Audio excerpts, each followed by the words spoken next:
Guwahati test के लिए भारत की 11 धाकड़ खिलाड़ियों की रणनीति, उनके रोल और उनकी ताकत का सबसे बड़ा और विस्तृत विश्लेषण। यही है वे सूरमा जो दक्षिण अफ्रीका को धूल चटाने के लिए तैयार हैं। दोस्तों, पहले टेस्ट में मिली करारी हार के बाद गुवाहाटी का दूसरा टेस्ट अब सिर्फ एक मैच नहीं बल्कि भारतीय क्रिकेट की प्रतिष्ठा का सवाल बन गया है।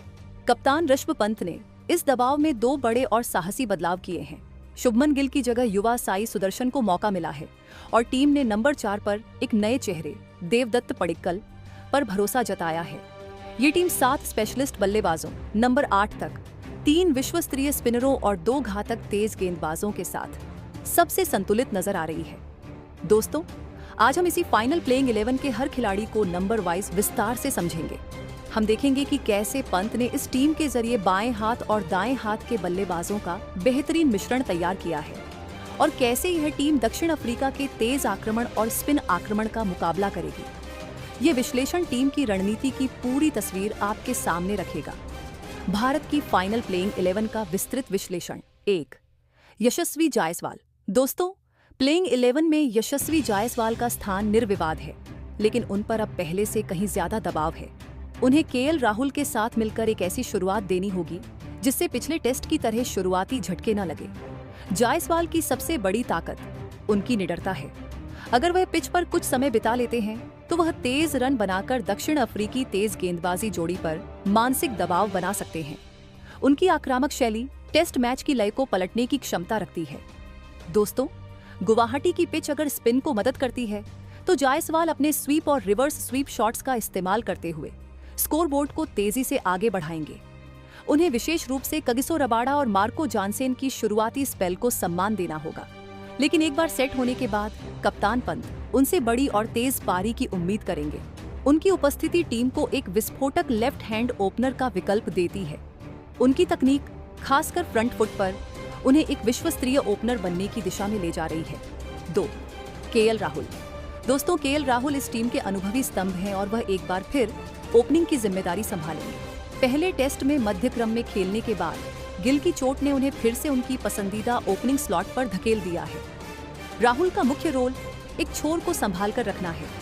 जायसवाल के आक्रामक खेल के विपरीत राहुल अपनी बेहतरीन तकनीक और शांत स्वभाव से दक्षिण अफ्रीका के तेज गेंदबाजों का सामना करेंगे। दोस्तों, राहुल के पास लंबी पारी खेलने की क्षमता है। वह जानते हैं कि उपमहाद्वीप की पिचों पर कैसे टिकना है और कब रन गति बढ़ानी है। उनकी साझेदारी जायसवाल के साथ मिलकर दाएं बाएं का एक बेहतरीन संयोजन बनाती है, जिससे गेंदबाजों को अपनी लाइन और लेंथ बार बार बदलनी पड़ेगी। राहुल का अनुभव नई गेंद के स्विंग और शुरुआती उछाल का सामना करने में टीम के लिए सबसे ज्यादा मूल्यवान साबित होगा। उनकी बल्लेबाजी न केवल एक छोर पर विश्वास पैदा करेगी बल्कि मध्य क्रम के लिए एक मजबूत आधार भी तैयार करेगी। 3. साई सुदर्शन। दोस्तों, ये इस प्लेइंग 11 का सबसे बड़ा और साहसी बदलाव है। शुभमन गिल की जगह साई सुदर्शन को नंबर 3 पर उतारा गया है। साई सुदर्शन अपनी उत्कृष्ट तकनीक और शांतचित्त स्वभाव के लिए जाने जाते हैं। उन्होंने घरेलू क्रिकेट और हालिया ए सीरीज में लगातार रन बनाए हैं। पंत ने गिल के आक्रामक स्वभाव की जगह सुदर्शन की टेस्ट क्रिकेट के लिए उपयुक्त तकनीक पर भरोसा जताया है। दोस्तों, सुदर्शन का काम है राहुल और जायसवाल द्वारा दी गई शुरुआत को मजबूती देना। उन्हें नंबर 3 पर खड़े होकर पारी को आगे ले जाना होगा, खासकर तब जब शुरुआती विकेट गिर जाए। उनकी स्पिन खेलने की क्षमता और लंबी अवधि तक एकाग्रता बनाए रखने की कला उन्हें इस अहम स्थान के लिए सबसे उपयुक्त बनाती है। यह कदम टीम इंडिया के थिंक टैंक की यह सोच दिखाता है कि वे सिर्फ आक्रामकता नहीं बल्कि टेस्ट मैच की परिस्थितियों के अनुकूल बल्लेबाजी चाहते हैं। 4. देवदत्त पडिक्कल। दोस्तों, श्रेयस अय्यर की जगह को भरना एक बड़ी चुनौती है और कप्तान पंत ने इस बार देवदत्त पडिक्कल पर भरोसा जताया है। पडिक्कल एक और बाईं हाथ के बल्लेबाज हैं जो टॉप ऑन ऑर्डर में एक महत्वपूर्ण बाईं दाईं संयोजन बनाए रखेंगे। पडिक्कल का चयन उनकी बेहतरीन घरेलू फॉर्म और ऊंचाई के कारण तेज गेंदबाजी को आसानी से खेलने की क्षमता को दर्शाता है। दोस्तों, पडिक्कल को नंबर 4 पर उतारा गया है, जो विराट कोहली के न होने से खाली हुई जगह है। उन पर दबाव जरूर होगा, लेकिन उनका शांत स्वभाव और तकनीकी रूप से सही खेल उन्हें मध्य क्रम में मजबूती देगा। उनकी बल्लेबाजी स्पिन के खिलाफ भी अच्छी मानी जाती है। पडिक्कल का यह स्थान यह सुनिश्चित करता है कि टीम के पास मध्य क्रम में स्थिरता रहे और पंत के आने से पहले बड़ा स्कोर बनाने का मौका रहे। पडिक्कल को एक स्थिर और लंबी पारी खेलने पर ध्यान केंद्रित करना होगा, जिससे निचले क्रम के बल्लेबाजों पर दबाव कम हो। 5. ऋषभ पंत। दोस्तों, ऋषभ पंत पर इस मैच में तिहरी जिम्मेदारी है: कप्तानी, विकेट कीपिंग और बल्लेबाजी। पहले टेस्ट में हार के बाद उन पर अपनी निडर कप्तानी और जिम्मेदार बल्लेबाजी दोनों को साबित करने का दबाव है। नंबर 5 पर उनकी भूमिका टीम को आक्रामक स्कोर तक पहुंचाना और बाएं दाएं बल्लेबाजों के बीच के अंतर को कम करना है। दोस्तों, पंत को अपनी नैसर्गिक आक्रामकता को जिम्मेदारी के साथ जोड़ना होगा। उनके पास खेल को पलटने की क्षमता है, लेकिन उन्हें अब जल्दबाजी से बचकर पारी को लंबा खींचना होगा। कप्तानी में उनसे जसप्रीत बुमराह और रविंद्र जडेजा जैसे अनुभवी खिलाड़ियों का सही इस्तेमाल करने की उम्मीद होगी, खासकर जब पिच स्पिनरों को मदद कर रही हो। पंत का नंबर 5 पर आक्रामक फिनिशिंग देना टीम की रणनीति का सबसे महत्वपूर्ण हिस्सा है। 6. रविंद्र जडेजा। दोस्तों, रविंद्र जडेजा इस टीम के रीढ़ की हड्डी हैं और उन्हें उप कप्तान की जिम्मेदारी भी दी गई है। नंबर 6 पर उनकी बल्लेबाजी टीम को अभूतपूर्व मजबूती देती है, जिसका अर्थ है कि भारत के पास 6 विशेषज्ञ बल्लेबाज और जडेजा के रूप में एक विश्व स्तरीय ऑलराउंडर है। बल्ले से वे निचले क्रम में पारी को संभालकर बड़ा स्कोर बनाने की कला जानते हैं। दोस्तों, गेंदबाजी में गुवाहाटी की पिच पर वह सबसे घातक हथियार होंगे। उनकी सटीक लाइन लेंथ और पिच से मिलने वाला थोड़ा सा टर्न भी दक्षिण अफ्रीका के दाएं हाथ के बल्लेबाजों के लिए बड़ा खतरा बन सकता है। जडेजा की फील्डिंग भी अतिरिक्त रनों 7 अक्षर पटेल। दोस्तों, अक्षर पटेल की प्लेइंग 11 में मौजूदगी कप्तान पंत की स्पिन केंद्रित रणनीति को दर्शाती है। नंबर 7 पर उनकी बल्लेबाजी टीम को और भी ज्यादा गहराई देती है, जिससे टीम के पास 7 ऐसे खिलाड़ी हैं जो बड़ी पारी खेल सकते हैं। अक्षर पटेल ने अपनी टेस्ट करियर में कई बार बल्ले से महत्वपूर्ण योगदान दिया है, जो निचले क्रम के लिए बेहद जरूरी है। दोस्तों, गेंदबाजी में वह रविंद्र जडेजा के लिए एक उत्कृष्ट साथी हैं। अक्षर पटेल अपनी सटीक स्टंप टू स्टंप गेंदबाजी के लिए जाने जाते हैं। वह बल्लेबाजों को रन बनाने का मौका नहीं देते और इससे दूसरे छोर के गेंदबाजों जडेजा, कुलदीप पर दबाव बनाने में मदद मिलती है, जिससे उन्हें विकेट मिलते हैं। उनका काम कंट्रोल बनाए रखना और जब पिच मदद करे तो तेजी से विकेट छटकाना है। 8. वॉशिंगटन सुंदर। दोस्तों, वॉशिंगटन सुंदर का चयन यह सुनिश्चित करता है कि टीम के पास नंबर 8 तक एक ऐसा खिलाड़ी है जो भरोसेमंद बल्लेबाजी कर सकता है। सुंदर की उपस्थिति ही टीम को असाधारण गहराई देती है। दक्षिण अफ्रीका की टीम में कुछ बाएं हाथ के बल्लेबाज हैं और सुंदर की ऑफ स्पिन उनके लिए एक बड़ा खतरा साबित होगी। दोस्तों, सुंदर का मुख्य काम ऑफ स्टंप के बाहर सटीक गेंदबाजी करके बाएं हाथ के बल्लेबाजों को बांधे रखना है। वह नई गेंद से भी गेंदबाजी करने की क्षमता रखते हैं।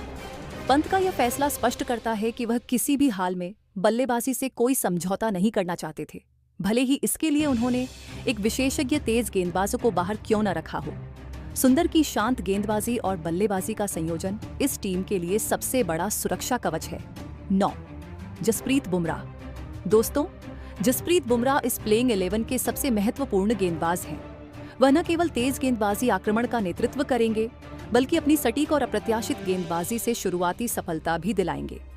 बुमराह को पहले टेस्ट में मिली हार को भुलाकर गुवाहाटी में एक विस्फोटक शुरुआत देनी होगी। दोस्तों, बुमराह का रोल सिर्फ शुरुआती ओवरों तक सीमित नहीं है। वह पुरानी गेंद से रिवर्स स्विंग और पिचों के टूटने पर अपनी सटीक यॉर्कर का इस्तेमाल करने में माहिर है। उनकी उपकप्तानी की जिम्मेदारी भी है कि वह पंत को महत्वपूर्ण मौकों पर शांत और रणनीतिक सलाह दे। बुमराह की विकेट लेने की क्षमता इस टीम के लिए सबसे बड़ी संपत्ति है। 10. मोहम्मद सिराज। दोस्तों, मोहम्मद सिराज को बुमराह के साथी के रूप में टीम में रखा गया है। उनका काम है लगातार आक्रामक लाइन और लेंथ से गेंदबाजी करते हुए दक्षिण अफ्रीकी बल्लेबाजों पर दबाव बनाए रखना। सिराज अपनी ऊर्जा और जुनून के लिए जाने जाते हैं। दोस्तों, सिराज की क्षमता है कि वह गेंद को दोनों तरफ स्विंग करा सके और पिच पर पड़ने के बाद तेज गति से उछाल पैदा कर सके। पंत को यह सुनिश्चित करना होगा कि सिराज को छोटे आक्रामक स्पेल दिए जाएं, जिससे वह अपनी पूरी गति और ऊर्जा का इस्तेमाल कर सके। सिराज का एक छोर पर दबाव बनाए रखना ही दूसरे छोर के स्पिनरों, खासकर जडेजा को विकेट लेने का मौका देगा। 11. कुलदीप यादव। दोस्तों, ये तीसरा और सबसे बड़ा स्पिन विकल्प है। कुलदीप यादव को प्लेइंग 11 में शामिल करना कप्तान पंत की यह सोच दिखाता है कि उन्हें केवल नियंत्रण नहीं बल्कि विकेट भी चाहिए। कुलदीप एक रिस्ट स्पिनर हैं जो अपनी गेंद को दोनों तरफ घुमा सकते हैं और बल्लेबाजों को अपनी गेंद की गति और टर्न से चौंकाते हैं। दोस्तों, कुलदीप की गेंदबाजी दाएं हाथ के बल्लेबाजों के लिए सबसे खतरनाक होती है क्योंकि गेंद लेग स्टंप से टप्पा खाकर दूर निकलती है। वह अक्सर ऐसे समय में विकेट चटकाते हैं जब मैच फंसा हुआ होता है।